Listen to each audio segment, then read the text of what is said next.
Félix et Alexis Lebrun les ont remportés. Les Euromini-Champs reviennent pour la 18e édition à Schiltigheim. Plus de 400 participants défilent pendant 3 jours dans le complexe Nelson Mandela.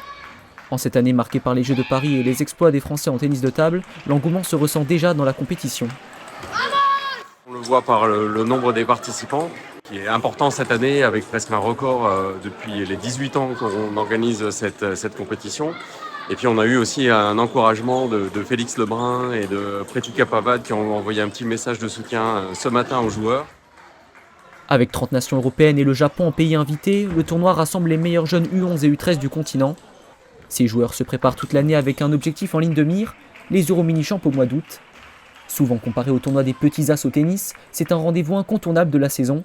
Un premier point de passage dans leur jeune carrière et souvent un marqueur pour le futur.